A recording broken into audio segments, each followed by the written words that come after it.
He thought she was just another quiet woman he could push around. But he had no idea he was stepping into something far beyond his control. The alley stretched barely 6 feet across, dimly lit by a flickering street lamp that buzzed like it was struggling to stay alive. Trash bins lining the cracked concrete walls, the smell of stale rain and city grime hanging in the air. Naomi Carter moved through it like she didn't belong to the chaos. Her steps steady, her presence almost invisible, a woman most people would overlook without a second thought. At 39, with her simple jeans and loose shirt, she carried no signs of status, no signals that demanded attention. And that was exactly why Jason Miller noticed her. He leaned against the wall with his friends, tall, broad-shouldered, confidence spilling off him in careless waves, the kind of man who believed the world adjusted to his mood. When his eyes landed on Naomi, something in his expression shifted, not curiosity, but opportunity. "Hey," he called out, his voice echoing down the narrow passage, casual but edged with something sharper underneath. Naomi kept walking, her gaze low, her pace unchanged, as if she hadn't heard him at all, and that only made him smile wider. People like him weren't used to being ignored. He stepped forward, boots scraping lightly against the pavement, closing the distance between them in seconds. "I'm talking to you," he added, louder now, his tone carrying just enough pressure to turn heads if anyone had been watching. But the alley stayed empty, the city noise distant, like the world had decided to look away. Naomi slowed, not stopping, just enough for the moment to stretch, her shoulders rising with a quiet breath. Jason tilted his head, amused, reaching out as if to test how far he could go. It was supposed to be nothing, just a small push, just a moment of control, just another story he could laugh about later. But the second his hand made contact, the air changed. Subtle but undeniable, like the alley itself had gone still. Naomi didn't stumble, didn't react the way he expected, and for the first time, something unfamiliar flickered behind Jason's confidence, something he couldn't quite name, because the woman he thought he understood hadn't shown him anything yet. Jason pulled his hand back slowly, a faint smirk still clinging to his face as if nothing unusual had happened. But there was a hesitation now, a split second where his confidence did not land as firmly as before. His friends chuckled behind him, the sound echoing lightly off the narrow brick walls, expecting the usual reaction, a stumble, an apology, maybe a hurried escape. But Naomi Carter did not move. She stood exactly where she was, her posture straightening almost imperceptibly, as though something inside her had quietly aligned. The dim light caught the edge of her face as she turned just enough for him to see her eyes. And for the first time, Jason noticed the absence of fear, not defiance, not anger, just a calm that did not belong in a place like this. "You deaf or something?" he said, forcing a laugh, trying to pull the moment back under his control, but his voice carried a thin edge now, one that had not been there seconds ago. Naomi did not answer, her breathing slow and even, her gaze steady in a way that made the alley feel smaller, tighter, as if the walls themselves were leaning in. One of his friends shifted uncomfortably, the earlier amusement fading into something uncertain, but Jason stepped forward again, unwilling to let the silence win. "I said move," he added, his tone sharper, his presence looming closer, expecting her to shrink, to react, to confirm the version of her he had already decided was true. But Naomi's hands remained relaxed at her sides. Her shoulders no longer curved inward, and there was a subtle tension in the air, like the moment before a storm breaks, quiet but heavy. Jason reached out again, slower this time, as if testing something he could not quite understand, and the instant his shadow crossed hers, Naomi's expression shifted, not dramatically, but enough, a small tightening of focus, a quiet recognition that something had crossed a line. The alley fell completely still, the distant city noise fading into the background, and in that suspended moment, it became clear that whatever Jason thought this was, he was no longer in control of it. Jason's hand hovered in the air for a fraction of a second longer than it should have, and that hesitation did not go unnoticed, not by Naomi, and not by the quiet that had settled over the alley like a warning. His confidence, once loud and careless, now felt forced, like something he had to actively hold together, and the smirk on his face tightened as if it no longer fit. Behind him, one of his friends shifted his weight, glancing between them with a faint crease in his brow, sensing something had changed even if he could not explain it. Naomi's gaze did not waver, her eyes steady, unblinking, not challenging, not pleading, just present in a way that demanded awareness. It was the kind of presence that made noise feel out of place, that made every movement seem louder than it was. Jason let out a short laugh, sharper than before, trying to break the tension that refused to move. "You think you are tough, or something?" he said, but the words landed flat, swallowed by the stillness.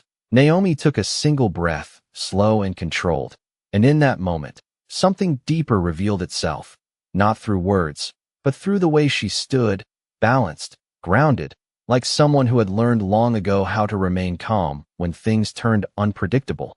Jason stepped closer again, closing the gap until there was barely a foot between them, expecting her to step back, to give him space, to return to the role he had assigned her. But she did not move. Instead, her head tilted slightly, her eyes tracking him with quiet precision. And that was when the unease fully set in, subtle but undeniable. It crept into the edges of Jason's awareness, a realization that he was no longer reading the situation correctly, that the script he had in his mind was no longer being followed. The alley felt narrower now, the flickering light above casting uneven shadows that made every movement seem slower, more deliberate.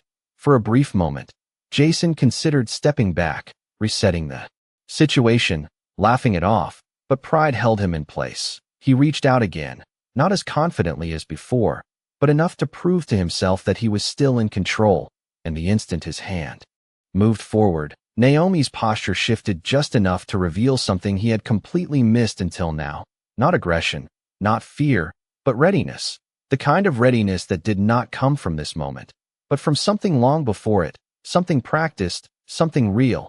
And in that suspended second, the truth became impossible to ignore. Jason had not just pushed someone too far. He had stepped into a situation he did not understand at all. Jason felt it before he understood it. That quiet shift in the air that made his next move feel heavier than it should have been, like something unseen was pushing back against him. His fingers extended, aiming to reassert control, to force the moment back into something simple, something predictable. But Naomi did not retreat, and that absence of reaction disrupted him more than any resistance could have. Her stance remained calm, centered, her weight balanced evenly as if the ground beneath her belonged to her alone. The flickering light above cast a brief glow across her face, and for a split second, something deeper surfaced in her expression, not anger, not fear, but recognition, as if she had been here before, in different places, under different circumstances, where silence mattered more than words and control mattered more than noise. Jason's hand made contact again, but this time the outcome was not what he expected, because Naomi did not absorb the moment. She redirected it, subtly, efficiently, in a way that felt almost invisible. His forward motion stopped, not with force, but with precision, his balance shifting just enough to make him aware that he was no longer leading the interaction. His breath caught, confusion flickering across his face as his body adjusted to something unfamiliar. Behind him, the laughter had completely disappeared, replaced by a stillness that spread through the alley like a ripple.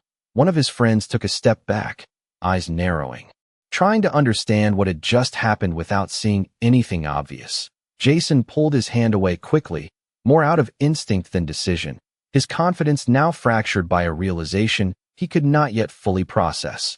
Naomi lowered her gaze.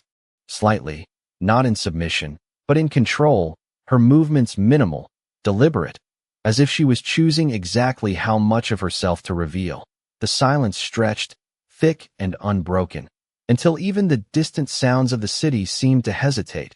Jason swallowed, his posture no longer as relaxed as before, his shoulders tightening as he tried to recover the sense of dominance he had started with. But something fundamental had shifted, something irreversible, and the truth was settling in. Whether he accepted it or not, this was no longer a situation he could joke his way out of, no longer a moment he could dismiss, because the woman standing in front of him was not reacting to him. She was managing him, and that realization, quiet and undeniable, began to take hold in a way that made the entire alley feel different, smaller, quieter, and suddenly far less certain for him than it had been just moments ago. Jason straightened slowly, forcing his shoulders back as if posture alone could restore what he had lost. But the ease was gone now, replaced by a tension that sat just beneath the surface, visible in the way his jaw tightened and his eyes flickered for answers he could not find. He glanced briefly at his friends, expecting support, a laugh, anything that could shift the weight of the moment back in his favor, but they were quiet, watching, their earlier confidence replaced by uncertainty that hung in the air like a question no one wanted to ask. "You think this is funny?" Jason said, his voice lower now, more controlled, but lacking the casual arrogance it once carried, and even he could hear the difference. Naomi did not respond, her silence no longer passive, but intentional, a choice that seemed to press against him more than any words could have. She adjusted her sleeve slightly, a small, deliberate movement that felt out of place in the tension, as if she was operating on a different level entirely, unaffected by the need to prove anything. The alley remained still, the faint hum of the streetlight overhead filling the gaps where laughter had once been, and for the first time, Jason became aware of how isolated they were, how there was no audience to impress, no external noise to hide behind. It was just him, his assumptions, and the reality standing in front of him. He took a half step to the side, circling slightly, trying to reframe the interaction, to regain perspective. But Naomi's gaze followed him with quiet precision, not aggressively, but enough to let him know she was aware of every movement. That awareness unsettled him more than anything else, because it suggested preparation, experience, something that extended beyond this moment. "Whatever," he muttered, attempting to dismiss it. But the word lacked conviction, falling flat in the heavy silence. His hand lifted again, not as confidently as before, more out of habit than intent, as if repeating the gesture could bring back control. But even before he reached her, something inside him hesitated, a quiet instinct warning him that this was no longer a simple interaction. Naomi remained still, grounded, her breathing even, her presence unchanged, and that contrast made the situation impossible to ignore. Jason paused, just for a second, and in that pause, the truth settled deeper, undeniable and cold. He was no longer setting the tone of this moment, and somewhere in that realization, something unfamiliar took shape, not fear exactly, but the beginning of it, a recognition that whatever came next would not follow his expectations, and that he had already gone further than he should have. Jason let his hand fall back to his side, not because he chose to, but because something in him no longer trusted the motion, and that alone unsettled him more than anything else that had happened. The alley felt different now, quieter than before, the kind of silence that was not empty but full, pressing in from all sides, making every breath feel louder, every shift of weight more noticeable. Naomi remained exactly where she stood, her posture relaxed yet deliberate, as if she had already decided how this moment would end long before he realized it had changed. Her eyes stayed on him, steady and unhurried, not searching, not reacting, just observing. And that observation made him feel exposed in a way he had not expected. Behind him, one of his friends cleared his throat softly, a small sound that seemed too loud in the stillness. But no one spoke, no one laughed, no one moved to break the tension that had taken hold. Jason shifted his stance, rolling his shoulders as if trying to shake off the feeling creeping into his chest, a discomfort that did not belong to fear yet, but was no longer confidence either. "You are making this weird," he said, attempting a smirk that did not quite form, his voice lacking the easy control it once carried. Naomi said nothing, her silence now definitive, as if words would only lower the level she was operating on. She took a single step forward, not aggressive, not rushed, but precise, and that single step was enough to stop Jason's next thought before it could form. It was not the movement itself, but the intention behind it, the certainty, the complete absence of hesitation. His body reacted before his mind caught up, his weight shifting back half an inch, barely noticeable, but enough to register. The realization hit quietly but firmly. He was responding now, not leading. Naomi adjusted her sleeve once more, a calm, almost routine gesture, And in that moment, something about her became clear in a way that words could not explain. This was not new to her, not unfamiliar, not something she was figuring out as it happened. This was something she understood deeply, something she had lived through enough times to recognize the pattern before it even fully formed. Jason swallowed, the sound subtle, but present, his gaze flickering for a second before returning to her, searching for something, anything that would make sense of what he was feeling. But there was nothing there to decode, no anger, no fear, no signal he could use to regain control, just calm, unwavering presence. And as the silence stretched longer, heavier, the truth settled deeper into him, not as a sudden shock, but as a slow, undeniable shift. Whatever he thought this moment was supposed to be, it no longer belonged to him. And somewhere in that realization, the line he had crossed became impossible to step back over. Jason felt the moment slipping through his fingers in a way he could not control, and the more he tried to hold on to it, the more it exposed how little power he actually had left. The alley seemed to narrow further, the dim light above casting sharper shadows that made every movement feel deliberate, every breath measured. Naomi stood just a step closer now, not invading his space, but redefining it, her presence steady and undeniable, like a line drawn that could not be ignored. Jason forced a laugh under his breath, but it came out dry, empty, lacking the ease that had defined him just minutes ago. "You are serious right now?" he said, shaking his head as if disbelief alone could reset the situation. But even he did not believe the act anymore. Naomi's eyes remained locked on him, not aggressive, not emotional, just focused, and that focus made it impossible for him to hide behind performance. She took another small step, subtle, controlled, and Jason reacted again without meaning to, shifting back just enough to feel it, just enough to realize it. Behind him, his friends had gone. Completely still, their earlier confidence replaced by something quieter, something more cautious, as if they were witnessing a situation they no longer understood. One of them glanced toward the mouth of the alley, as if considering leaving, but no one spoke. Jason swallowed, his throat tightening slightly as he tried to regain control. "Look, just keep walking," he muttered, his voice lower now, no longer commanding. More like a suggestion he hoped would be accepted, but Naomi did not move. Past him, did not turn away, did not disengage. Instead, she adjusted her stance again, a minimal shift that spoke volumes, her balance precise, her awareness complete, as if every inch of the space had already been calculated. The silence deepened, heavy and absolute, pressing down on the moment until it felt like time itself had slowed. Jason's confidence, once loud and careless, now felt distant, replaced by a growing awareness that he had misjudged something fundamental. This was not resistance, not defiance, not even confrontation in the way he understood it. This was control, quiet and complete, and it did not require effort to maintain. He glanced at her hands, then back to her eyes, searching for any sign of weakness, any crack he could exploit.